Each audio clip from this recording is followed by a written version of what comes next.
ने जैसा आपको आज रखा है, आज के दिन में अपने स्वरूप को स्वीकार कर लीजिए। ये जीवन की सहज अवस्था है। जैसे हैं वैसे पहुंच जाइए, बिना किसी बनावट के वाइबा।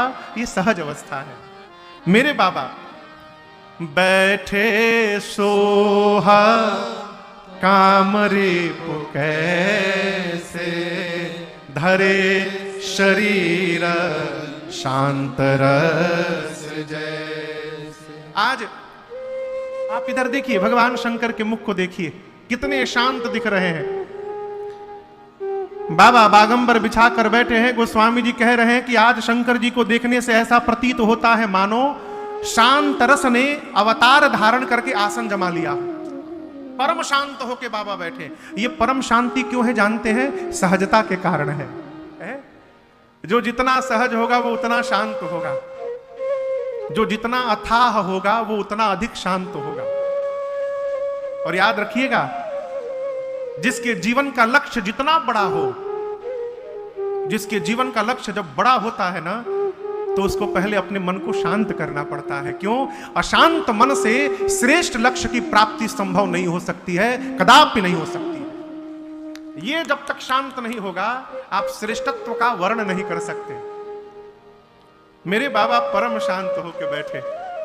और याद रखिएगा, पति को शांत स्वरूप में देखकर अर्धांगिनी को जो सुख प्राप्त होता है, आप कल्पना नहीं कर सकते। भारत के बाहर के तो मैं नहीं जानता, लेकिन जो सनातनी माताएं हैं, जो भारतवर्ष की माताएं हैं, वो अपने दुख से कम दुखी होती हैं, वो अपने पति के दुख से अधिक दुखी रहती है। जिस अर्धांगिनी के सामने उसका पति परम शांत होकर बैठ जाए, उस पत्नी को कितना आनंद मिलेगा। बाबा के इस स्वरूप को देखकर मेरी मां भवानी गदगद हो गई। गोस्वामी जी कहते हैं, पार्वती जी दौड़ कर गई बाबा के पास। बाबा ने मैया को देखा, आनंद में बाबा आ गए, वामांग में स्थान प्रदान किया। यहां देखिए, जानी प्रिया आदर अति कीन्हा, बाम भाग आसन हर दीन्हा। प्रिया जानकर भगवान शंकर ने मां भवानी का आदर किया है। यहां जो आदर शब्द है, यह बड़ा विशेष शब्द है। मर्यादा से देखा जाए तो पत्नी को पति का आदर करना चाहिए, पति को पत्नी को प्रेम करना चाहिए। हम अपने से बड़े का आदर करते हैं, बड़ा छोटे का आदर नहीं करता। आदर यानी रिस्पेक्ट। बड़ा छोटे को प्रेम करता है, छोटा बड़े का आदर करता है। नियम से पत्नी को पति का आदर करना चाहिए, लेकिन यहां आज शंकर जी ने मेरी मां भवानी का आदर किया है, और वो भी थोड़ा नहीं, आदर का अति कर दिया। जानी प्रिया आदर अति कीन्हा, बाम भाग आसन हर दीन्हा। ये क्यों किया, अब आप समझिएगा। भगवान शंकर, अच्छा ये आप एक प्रश्न बताओ, क्या भगवान शंकर के पास कोई गण नहीं है आसन बिछाने के लिए? है ना? शंकर जी के पास उनके गण है ना आसन बिछाने के लिए, तो शंकर जी अपने हाथ से आसन क्यों बिछाए? प्रश्न है ये। ऐसा लगता है कि भगवान शंकर ने ऐसे समय का चयन किया वृक्ष के नीचे बैठने के लिए, किस समय, जिस समय आसपास कोई गण न हो। परम एकांत समय का चयन किया। क्यों? बाबा जानते हैं कि जैसे मैं बैठूंगा, पार्वती आएंगी, बैठेंगी और अपना संशय प्रकट करेंगी।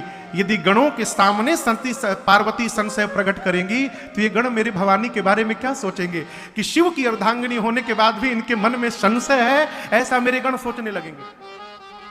तो गणों के मन में पार्वती जी के प्रति ऐसी भावना न आवे, इसलिए बाबा ने ऐसा समय का चयन किया है जिस समय कोई आसपास गण न हो। मैया आकर बैठी। बाबा ने आदर इसलिए किया है कि आज पार्वती जी भगवान शंकर से राम जी की कथा पूछने वाली है। और याद रखिएगा, यदि उस दिन पार्वती जी कथा न पूछी होती, तो आज राजन बैठ के आपको यहां कथा नहीं सुना पाता।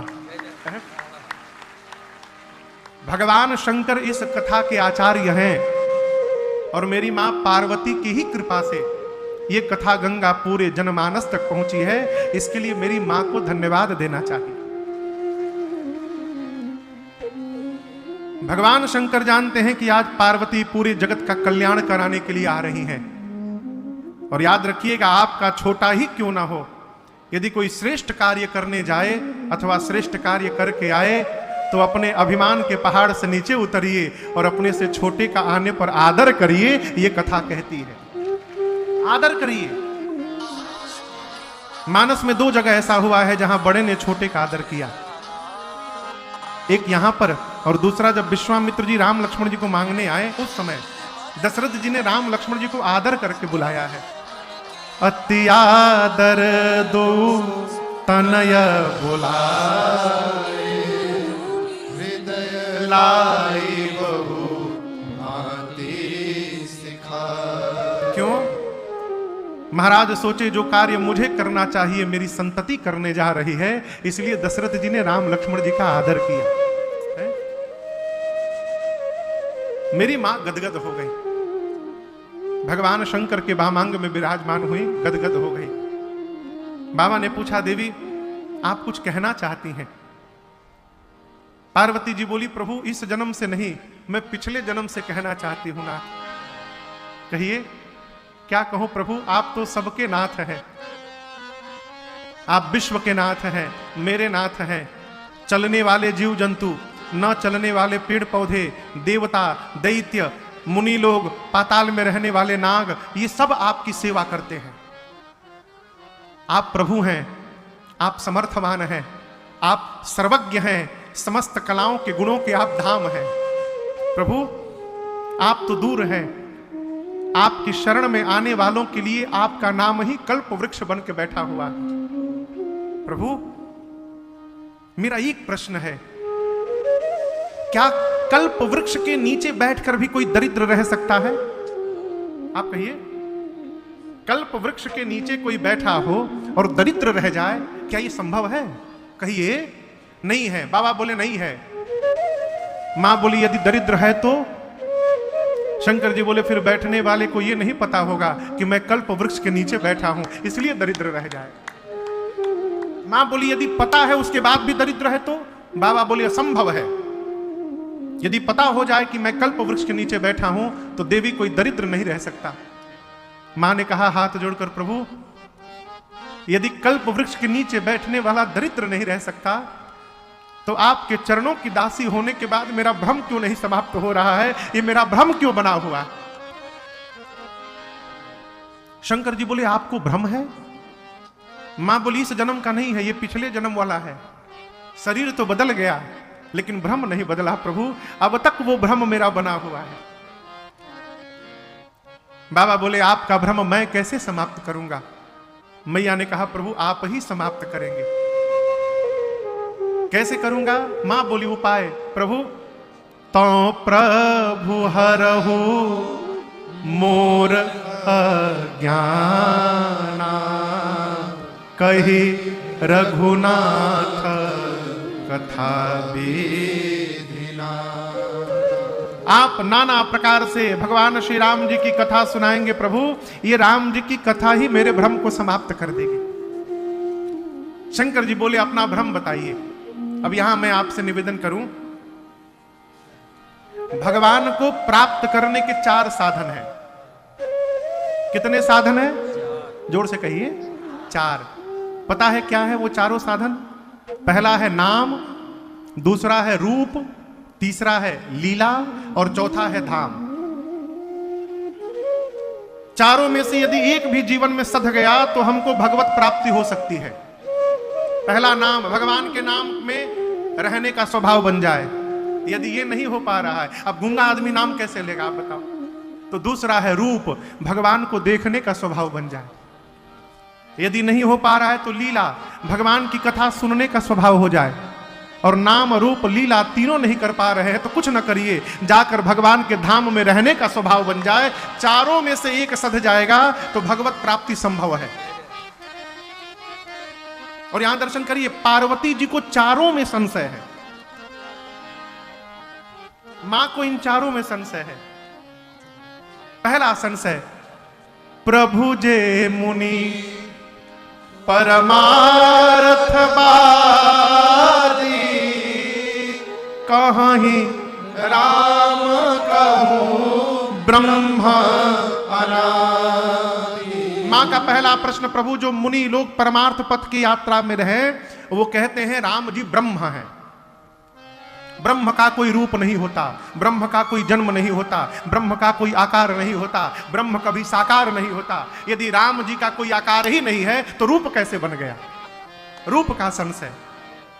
दूसरा संशय, शेष शारदा वेद पुराना सकल करही रघुपति गुण गाना। शेष सरस्वती वेद पुराण सब राम जी की लीला का गुणगान करते हैं। जिसका कभी जन्म ही नहीं हो सकता उसकी लीला कहां से हो गई? दूसरा प्रश्न। अब तीसरा प्रश्न नाम को लेकर। मां बोली, प्रभु जब से विवाह करके मैं आए हूं आपको दिन रात एक ही काम करते मैंने देखा है। क्या? झोली के भीतर हाथ डाल के और हाथ में माला लेके अब प्रेम से तुम दिन रात तुम राम राम दिन राती सादर जपहु अनंग आरती। आप दिन रात माला लेके राम राम राम राम जपते हैं। जिस भगवान का कोई जन्म ही नहीं हुआ उसका नाम कहां से आ गया? आप कौन से भगवान का नाम जपते हैं? राम राम। 3 हो गए ना, अब कौन सा बचा? धाम। चौथा प्रश्न। मां कहती, प्रभु मेरा प्रश्न है, राम सो अवधा नृपति सुत सोई की अज अगुना अलख गति कोई। आप सभी लोग जिस राम की चर्चा कर रहे हैं, क्या ये राम जी अयोध्या वाले महाराज दशरथ जी के आंगन में खेलने वाले राम जी हैं कि कोई दूसरे राम जी हैं, अजन्मा हैं, अलौकिक हैं, परम तत्व हैं? मैं क्यों पूछ रही हूं? ब्रह्म का जन्म नहीं होता। यदि राम जी ब्रह्म हैं तो भला एक राजा के बेटे कैसे बन गए? और यदि राम जी राजपुत्र हैं तो एक जन्म लेने वाले राजा के बेटे को आप लोग ब्रह्म क्यों बता रहे हैं? ये मेरा प्रश्न है। जौ नृपतना यत ब्रह्म किमी नारी बिरहमति भोरे देख चरित महिमा सुनत भ्रमति बुद्धि अति मोह। मां कहती, प्रभु अज्ञानी जानकर आप मेरे पर क्रोध मत करिएगा। पिछले जन्म में जब सती थी परीक्षा लेने गई थी और जब मैं समझ गई कि राम जी भगवान हैं तो लौटते समय मैंने राम जी के प्रभुत्व का दर्शन किया था। प्रभु मैं इतना डर गई थी नाथ कि आपके पास आने के बाद भय के कारण मैं आपको बता नहीं पाई, झूठ बोल दिया मैंने और उसका फल भली भांति मुझे पता है मुझे मिला। मुझे शरीर छोड़ना पड़ा। लेकिन प्रभु पिछले जन्म में सती आपसे विवाद कर रही थी, लेकिन सत्य मानिएगा आज आपकी पार्वती आपसे विवाद करने नहीं बैठी है। आज आपकी पार्वती आपसे संवाद करने के लिए बैठी है। मां यहां संवाद करने के लिए बैठी है। मैं राम जी की कथा सुनना चाहती हूं। यद्यपि मैं स्त्री हूं, माताएं यहां बैठी हैं, क्षमा पूर्वक एक बात कहना चाहता हूं। स्त्री को अनुष्ठानिक लंबा अनुष्ठान करने से मना किया गया है। स्त्री को लंबे समय का अनुष्ठान नहीं करना चाहिए। क्यों? अनुष्ठान करेगी तो बीच में विघ्न आ जाएगा। आप लोग समझ रहे हैं मेरी बात को? यहां मां कहती है, प्रभु जदपि जोशिता नहीं अधिकारी, मैं अधिकारी नहीं हूं परंतु आपकी दासी हूं। दासी मन क्रम वचन तुम्हारी। आप अनुष्ठानिक रूप से नहीं सुना सकते हैं मुझे, लेकिन घर में पति पत्नी जैसे बात करते हैं प्रभु, उस रूप में तो मुझे सुना ही सकते हैं। उस रूप में मुझे राम जी की कथा सुनाई। मां ने यहां प्रश्न किया है, और क्या प्रश्न किया है दर्शन करिए, प्रारंभ से लेकर अंत तक पूछे। अच्छा आप बताओ, किसी भी व्यक्ति का नाम सुनने के बाद सबसे पहले क्या होता है? हाँ? चेहरा बाद में सामने आवत है, उसका स्वभाव पहले याद आता है। यहां देखिए क्रम है, चेहरा भी आता है, आप गलत नहीं बोले हैं, सही बोले हैं, लेकिन पहले स्वभाव आता है। किसी भी व्यक्ति का नाम सुनाई पड़े, जीव कहता है वो तो दुष्ट आदमी है, वो मेरे घर क्यों आ रहा है। वो अभी आया नहीं, लेकिन उसका स्वभाव पहले चला आया। किसी किसी का नाम सुनाई पड़ता है, वो तो साधु है, मेरे घर में आ रहे हैं, आनंद हो जाएगा। वो अभी आए नहीं, उनकी साधुता उनसे पहले घर में चली आई। किसी भी व्यक्ति का नाम सुनिएगा तो उसका स्वभाव स्मरण में आता है, फिर उसका रूप हृदय में आता है? यही यहां हुआ। जैसे मां ने प्रश्न किया बाबा से, हरहि राम चरित सब आए, प्रेम पुलक लोचन जल छाए। हरहि राम चरित सब आए, प्रेम पुलक लोचन जल छाए। भगवान हर हर हर मने जानते हैं, हर यानी हर यानी हर यानी बोलो बोलो।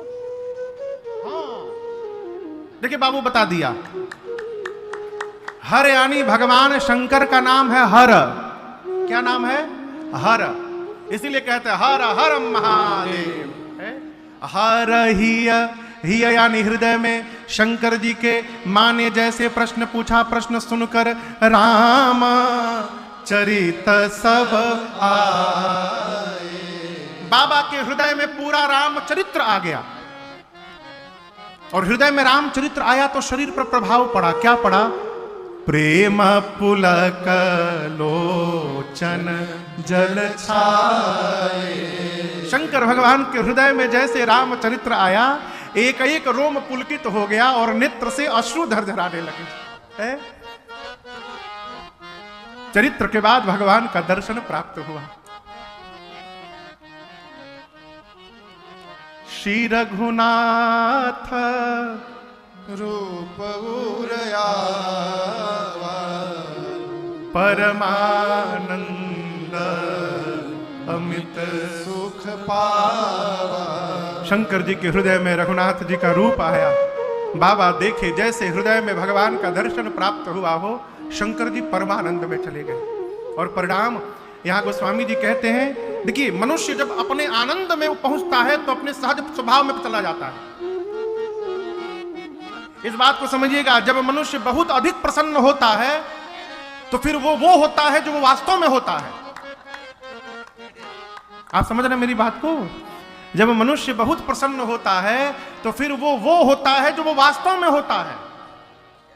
भक्त जब बहुत प्रसन्न होता है तो कहता है कि चलो सुंदरकांड का पाठ किया जाए। जो भगत है वो प्रसन्न, जब बहुत प्रसन्न होता है तो कहता है चलो खोला जाए। क्या खोला जाए? अब जो खोलता होगा वो जाने। शंकर भगवान जब बहुत प्रसन्न होते हैं तो ध्यान में चले जाते हैं। और यहां दर्शन करिए, हृदय में रघुनाथ जी दिखाई पड़े। शंकर जी को आनंद नहीं, परमानंद की प्राप्ति हुई। अब परमानंद प्राप्त हुई तो बाबा ध्यान में चले गए। कितने देर? 2 दंड 48 मिनट के लिए ध्यान अवस्थित हो गए। मगन ध्यान रस दंड जुग पुनि मन बाहिर की, रघुपति चरित महेश तब हरसित बरने। 2 दंड 48 मिनट के लिए बाबा ध्यान अवस्थित भय। आप कल्पना करिए, मन में कैलाश का शिखर है, बरगद के वृक्ष के नीचे मैया बाबा बैठे हैं। मैया ने हाथ जोड़कर प्रश्न किया है और शंकर भगवान 48 मिनट के लिए ध्यान में चले गए, लेकिन मैया उठ के गई नहीं, मैया वहां बैठी रही 48 मिनट। ये निष्ठा है। हम यदि 10 मिनट के लिए आंख बंद कर ले, आधा पंडाल खाली, लगता है महाराज सोई गए, चलो थोड़ा चाय पी के आया जाए। लेकिन यहां बाबा बैठे, मां बैठी रही। 48 मिनट बाद शंकर भगवान ने नेत्र खोला। क्यों खोला? यहां दर्शन करिए। एक विवेकानंद जी का एक सूत्र मैंने पढ़ा था, मैं आपको सुनाऊं। स्वामी विवेकानंद जी कहते हैं, जब बात परिवार के सुख की हो तो अपने सुख का त्याग करना चाहिए। अपने बारे में सोचने वाला जीव कभी परिवार के बारे में नहीं सोच सकता। जब परिवार की बात आए तो अपना सुख छोड़ देना चाहिए, जब गांव की बात आवे तो परिवार का सुख छोड़ देना चाहिए, जब प्रदेश की बात आवे तो गांव का सुख छोड़ना चाहिए, जब देश की बात आवे तो प्रदेश का सुख छोड़ना चाहिए, और जब बात मनुष्य जाति पर आ जाए तो सर्वस्व का त्याग कर देना चाहिए। ये स्वामी विवेकानंद जी के श्रीमुख वचन है। ध्यान में जाकर वापस आ जाना, इसको सरल व्यवहार ना समझिएगा। क्षमा करिएगा, आजकल कई संस्थाएं चल रही हैं ध्यान लगाने वाली, वो कहती हैं आओ आओ हम तुमको ध्यान लगवा देंगे। आप लोग भी सुने होंगे, कई लोग ज्वाइन भी किए होंगे। रुपया दे के ध्यान लगत है। ध्यान कैसे? आंख बंद करके बैठ जाइए। ध्यान हम ध्यान में बैठे महाराज। हमारे एक कलकत्ता में परिचित हैं, जब हम व्यापार अपना देखते थे तो उनके साथ हमारा व्यापारिक संबंध था, तो कभी उनके ऑफिस में मैं लेन देन के लिए जाया करता था, तो वो 150 किलो के हैं। ट्रेन के सीट पर तो नहीं सो पाते होंगे, और जहाज में भी इकोनॉमिक क्लास में नहीं बैठ पाते होंगे, वो बिजनेस क्लास में चलते होंगे, नहीं तो 2 सीट बुक करके बैठते होंगे एक साथ, हाँ बीच वाला उठा के। तो एक बार मैं गया तो बोले जानते हो राजन, मैं जब सवेरे ध्यान करता हूं तो 1 फुट धरती से ऊपर उठ जाता हूं। अब मैं सोचूं इतने भारी हैं कैसे उठते होंगे, इतने मोटे हैं कि पालथी मार के बैठ नहीं सकते है। जो एक आसन पर 1 घंटा बैठ नहीं सकता है वो ध्यान लगाने की बात कर रहा है। ये मूर्खता नहीं है तो और क्या है वो है? भाई कोई क्षमा करिएगा किसी को बात बुरी लग जाए तो। योग के 7वें पायदान पर ध्यान है, 7वें पायदान पर। यम नियम आसन प्राणायाम प्रत्याहार धारणा तब ध्यान, और ध्यान के बाद केवल एक बचा है समाधि। इतना सरल समझते हैं ध्यान लग जाना। बुरा ना मानिएगा, आंख खुली रहती है ना तो मन कम भागता है, आंख बंद कर लेने के बाद मनवा और भागत है। आप इसका अनुभव करिएगा। आंख बंद करके पूजा करने बैठिएगा, भगवान का ध्यान करने आंख बंद करके, मन भागत है, बहुत दौड़ता है मन भाग रहा है और हम कहीं हम ध्यान में बैठे हैं। इतना सरल ना समझिएगा। ध्यान में जाने के बाद शरीर की सुधि समाप्त हो जाती है। ये ध्यान है। बाबा ध्यान में गए, वापस क्यों चले आए? शंकर जी सोचे यदि ध्यान में रहूंगा तो केवल मुझे सुख मिलेगा, यदि आज ध्यान से बाहर आकर पार्वती को कथा सुनाता हूं तो गाने से मुझे मिलेगा, सुन करके पार्वती को मिलेगा, और एक दिन आगे चलकर 2024 में 12 जनवरी से 20 जनवरी तक नागपुर के मानकापुर में भी पंडाल में बैठे लोगों को सुख मिलेगा। इसलिए बाबा ध्यान से बाहर आ गए। तो आगे वाला अपने आप होगा अमंगल हारी। कौन? द्रवऊ सो दशरथ अजिर बिहारी। अजिर कहते हैं आंगन को। शंकर जी कहते हैं कि दशरथ जी के आंगन में बिहारी, अजिर बिहारी, दशरथ जी के आंगन में बिहार करने वाले, खेलने वाले राम जी मेरे पर द्रवित होइए, कृपा करिए। क्यों? आप मंगल के भवन हैं, अमंगल का समापन करने वाले हैं प्रभु, आप मेरे पर कृपा करिए। अब यहां एक चौपाई से बाबा ने स्पष्ट कर दिया कि पार्वती जी ने पूछा था प्रभु ये राम जी दशरथ जी के आंगन में खेलने वाले ही राम जी है ना? बाबा कहते हैं दशरथ अजिर बिहारी, वही राम जी हैं। मैं उस राम जी की वंदना करता हूं, बाल रूप की। आंगन में बड़के राम जी नहीं खेलते हैं, आंगन में छोटके राम जी खेलते हैं, आंगन में विचरण करते हैं। बंदाऊं बाल रूप सोई राम, मैं राम जी की उस बाल रूप की वंदना करता हूं। क्यों? भगवान का नाम ही जीवन में सब सिद्धि देने वाला है। सब सिद्धि सुलभ जपत जी सुनामो। इस प्रकार 2 चौपाई से भगवान शंकर ने मंगलाचरण किया और उसके बाद पार्वती जी को धन्यवाद दिया है। देखिए मैं आपसे निवेदन करूं माई बाप, जिस मनुष्य के कारण हम भगवान की ओर अग्रसर हों अथवा जिसके कारण हमको भगवान की याद आवे, उस जीव को बार बार धन्यवाद देना चाहिए। हम भी अखंड भारत विचार मंच को धन्यवाद देना चाहते हैं। कि आपने दूसरी बार हमको राम कथा गाने का सौभाग्य प्रदान किया नागपुर में। आपको बहुत बहुत धन्यवाद। और केवल यही नहीं, कहीं भी महात्मा तो कहते हैं कि यदि किसी के सताने से भगवान याद आवे तो सताने वाले को भी धन्यवाद करिए। क्यों? यदि आप हमको न सताते तो हमको भगवान याद कहां से आते?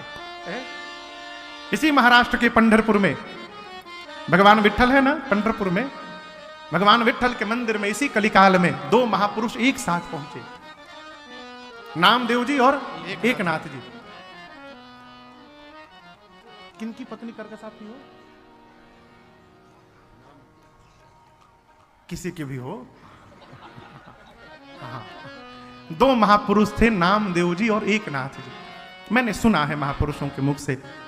इन दोनों में से एक की पत्नी बड़ी भक्त थी, मृदु भाषिणी थी, और दूसरे की पत्नी तो दैवे के अवतार थी। हो अद्भुत थी, बोले तो धरती कांपे, बिजली कड़के। दोनों महापुरुष एक ही दिन एक ही समय विट्ठल भगवान के मंदिर के सामने पहुंचे। जिनकी पत्नी मृदु भाषिणी थी, भक्त थी, वो हाथ उठाकर विट्ठल